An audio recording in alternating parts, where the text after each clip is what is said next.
దుష్కర ప్రధాని అట. తొలి ప్రధాని నెహ్రూ 4398 రోజుల రికార్డును అధిగమించిన మోదీ. నేటితో స్వతంత్ర భారతదేశంలో అత్యధిక కాలం ప్రధానిగా ఉన్న నేతగా రికార్డట. స్వతంత్ర భారతదేశంలో ఎక్కువ రోజులు ప్రధానమంత్రిగా ఉన్న నాయకుడిగా నరేంద్ర మోదీ రికార్డు సృష్టించిండట. సో మన తొలి భారతదేశ ప్రధాని జవహర్లాల్ నెహ్రూ 4398 రోజుల రికార్డు ఆయన పేరు మీదనే ఉండి ఇప్పుడు దాన్ని మోదీ అధిగమించిండు. ఇవాళ ఢిల్లీలో ఎన్డీఏ భేటీ హాజరు కాబోతున్న ముఖ్యమంత్రులు, డిప్యూటీ సీఎంలు. సుపరిపాలన, అభివృద్ధితో భారత్ను అగ్రరాజ్యంగా నిలపడమే లక్ష్యం. ఇంకా నిలపలేదా? ఇంకా మిగిలే ఉందా? ఆల్రెడీ నిలిపేసిరు అనుకుంటున్నమ్మా. ఎన్నేళ్ళకి నిలుపుతారో. నిన్న ఎక్స్లో మోదీ సుదీర్ఘమైన పోస్ట్ చేసిండట. ఇప్పుడు ఆర్థిక అసమానతలు తొలగిపోయినాయా, లేదు దేశంలో యువతకి ఉపాధి లేకుండా అద్భుతంగా ఉన్నారా, ఈ దేశం అన్ని రాజ్యాలతో పోలిస్తే ఏ పొజిషన్లో ఉన్నది, ఎక్కడున్నాం మనం? 12 ఏళ్ళు అయింది కదా మీరు అధికారాన్ని చేపట్టి. నరేంద్ర మోదీ భారత ప్రధానిగా పగ్గాలు చేపట్టి బుధవారంతో 12 ఏళ్ళు పూర్తవుతోంది. అలాగే అత్యధిక కాలం ప్రధానిగా కొనసాగిన అరుదైన రికార్డును కూడా ఆయన సొంతం చేసుకున్నారు. ఇప్పటి వరకు ఈ రికార్డ్ నెహ్రూ పేరు మీద ఉన్నది. భారత రాజ్యాంగం అమల్లోకి వచ్చాక జరిగిన తొలి ఎన్నికల్లో కాంగ్రెస్ గెలిచాక 1952 మే 13వ తేదీన ఆయన ప్రధానిగా బాధ్యతలు చేపట్టారు. 1964 మే 27వ తేదీన మరణించేదాకా 4398 రోజుల పాటు నిరంతరాయంగా ఆయన ఆ పదవిలో కొనసాగారు. ఎవరు? జవహర్లాల్ నెహ్రూ. కాంగ్రెసేతర పార్టీ తరపున 2 సార్లు పూర్తికాలపు ప్రధానిగా పనిచేసి రికార్డు సాధించిన మోదీ ఎన్నికైన ప్రధానిగా నెహ్రూ రికార్డును అధిగమించబోతున్నాడు. 2014 మే 26వ తేదీన ప్రధాని పగ్గాలు చేపట్టిన ఆయన బుధవారంతో పదవిలో నిరాటంకంగా 4399 రోజులు పూర్తి చేసుకోబోతున్నాడు. తర్వాత దీర్ఘకాలం ప్రధానిగా కొనసాగిన అరుదైన రికార్డును సొంతం చేసుకోబోతున్నాడు. సో ఇవాళ ఎన్డీఏ మిత్రపక్షాలన్నీ భేటీ కాబోతున్నాయట. 12 ఏళ్లు పూర్తి చేసుకున్న సందర్భంగా ప్రధాని మోదీ అధ్యక్షతన ఢిల్లీలో బుధవారం ఎన్డీఏ కీలక సమావేశం జరగబోతున్నది.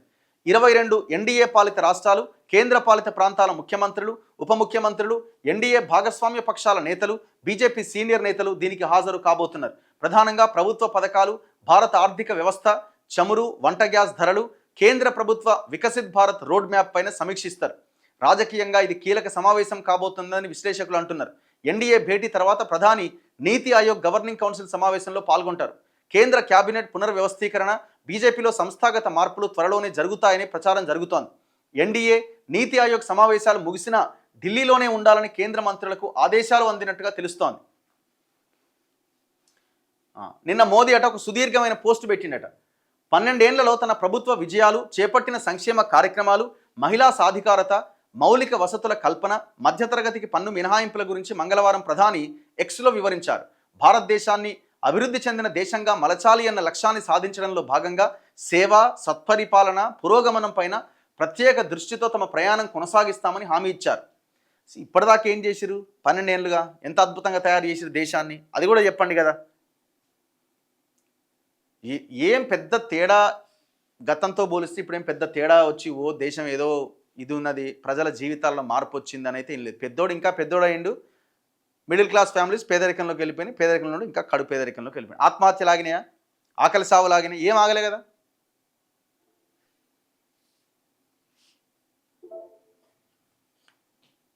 ఏదైనా ఒక రికార్డే, మొత్తానికి రికార్డుని మనం ఆహ్వానించాల్సిందే. స్వతంత్ర భారతదేశంలో అత్యధిక రోజులు ప్రధానమంత్రిగా ఉన్న వ్యక్తి ఎవరయ్యా అంటే, రేపటి నుంచి జనరల్ నాలెడ్జ్ క్వశ్చన్ ఏంటంటే, ప్రధానమంత్రిగా నరేంద్ర మోదీ ఆ రికార్డు సృష్టించిండని చెప్పొచ్చు. ఇప్పుడు గింత 12 ఏళ్ళుగా మీరు అద్భుతాలు చేసినాం అంటుండే, మరి గీ ఎంపీలు మీకెందుకు? ఆ తృణమూల్ కాంగ్రెస్ ఎంపీలు 20 మందిని లాగేస్తే మీ పార్టీలో కలుపుకుంటుంది. ఇప్పుడు మా బలం 313కి పెరిగిందని చెప్తున్నారు. ఇది ఎక్కడి నుంచి వచ్చిన బలం? ఇది అట్లే చేస్తుంది, మహారాష్ట్రలో అట్లే చేస్తుంది, ఇంకో రాష్ట్రంలో అట్లే చేస్తుంది. అంత అవసరం ఏమొచ్చింది? ఆ సిచ్యువేషన్ ఎందుకు వచ్చింది? అసలు మనం దేశంలో ఎలక్షన్స్ ఫేస్ చేసేటప్పుడు అభివృద్ధిని ముందు పెట్టి ఇగో మేము ఈ అభివృద్ధి చేసినామని చెప్పి ఓట్లు అడిగేటువంటి సిచ్యువేషన్ లేదు కదా. ఎంతసేపు అవతలోడు ద్రోహి అవతలోడు, దేశద్రోహి అవతలోడు, పాకిస్తానీ అవతలోడు, ఇంకోటి అవతలోడు హిందూ కాదు, అవతలోడు ముస్లిం.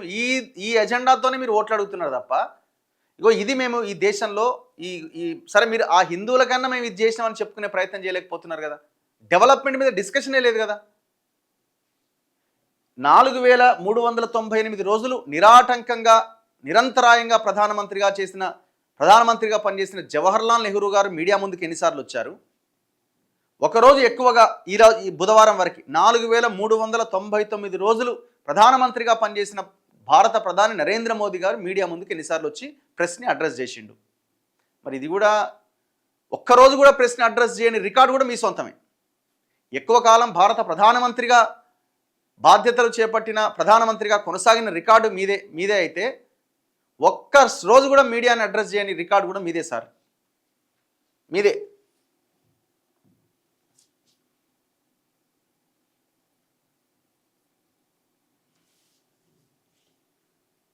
చలో వచ్చిరా.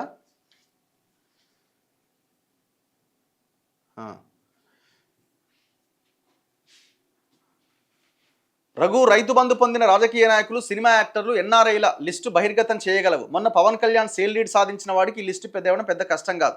ఆ డేటా మీద ఒక వీడియో చేయి. ఎట్లా సాధ్యమవుతుంది? మేము మొన్న ఆయన ఎవరు తుమ్మల నాగేశ్వరరావుకి సంబంధించింది ఒక డేటా తెచ్చినాం.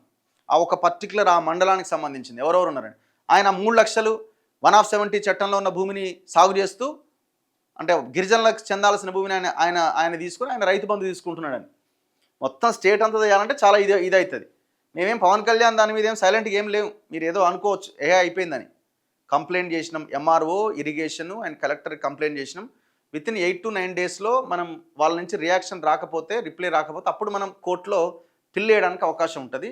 సో ఆ ప్రయత్నం చేస్తున్నాం, కంటిన్యూ అవుతుంది, అదేం వదిలిపెట్టాం. ఎందుకంటే పవన్ కళ్యాణ్ తెలంగాణ మీద ఏం మాట్లాడి ఇవన్నీ సరే అదంతా ఒక సబ్జెక్ట్. మా లైన్ ఒకటే, 10 ఎకరాల చెరువుది, ఆ చెరువు భూమి అది పవన్ కళ్యాణ్ది కాదు. సో కాబట్టి మీరు స్వచ్ఛందంగా దాన్ని వదులుకోండి.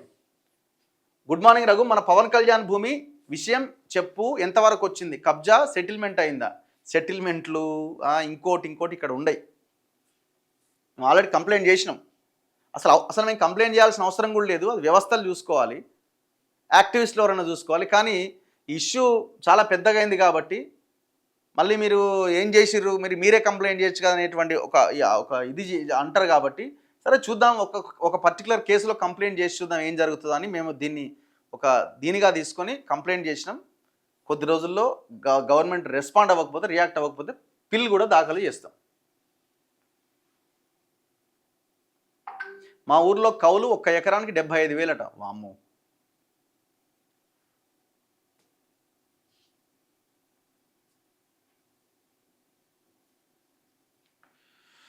పల్లెటూరులో 99% కరెక్ట్ జరిగింది, కానీ సిటీలో మాత్రం మొత్తం కన్ఫ్యూజన్ అయింది. ఏది ఇదా జనగణన? మొత్తానికి సీఎం గారు హిట్లర్ అని ఒప్పుకున్నాడా?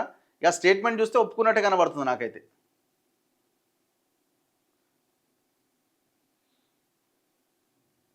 పది సెకండ్లలో జనగణన అయిపోయింది. వాస్తవం కులం అయితే అడగలే. కులం అంటే ఎస్సీ ఎస్టీ బీసీ అని అడిగినారు. బీసీ అనగానే అదర్స్లో యాడ్ చేసినారు.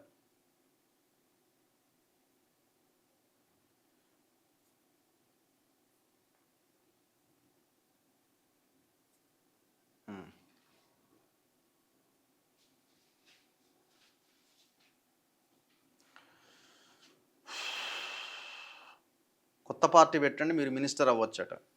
అంత ఆలోచనలు, అంత ఆశలు మాకు లేవు బ్రదర్. మంగ్లీ కేసు ఏమవుతుంది? బాధితులు బయటకు వస్తే మళ్ళా లైవ్లోకి వస్తారు వాళ్ళు ఏదో ఒక రోజు, తప్పదు కదా. కౌలు రైతు దగ్గర కమిషన్ తీసుకుంటున్నారా? రైతుని ఏమంటారు? ఇప్పుడు కౌలు రైతుల అందరు ఎందుకు తీసుకుంటారండి? ఎవరో కొంతమంది ఉంటారు అట్లాంటి వాళ్ళు కూడా. వాళ్ళ గురించే మాట్లాడుతున్నాం మనం. ఇప్పుడు దట్టు కౌలు రైతులకు సహకారం అందించి వాళ్ళ ఓటీపీలు చెప్పి వాళ్ళకి చేసుకున్న రైతులు కూడా కొంతమంది రైతులు పాపం ఉన్నారు, భూమి ఉన్న వాళ్ళు కూడా. అరే మన భూమి చేసుకుంటున్నాడు కదా అని ఇచ్చిన వాళ్ళు కూడా. 1800 మంది రైతులను అడిగితే 200 400 మంది వాళ్ళకి ఆ పంట అమ్ముకోవడానికి అవకాశం దక్కింది.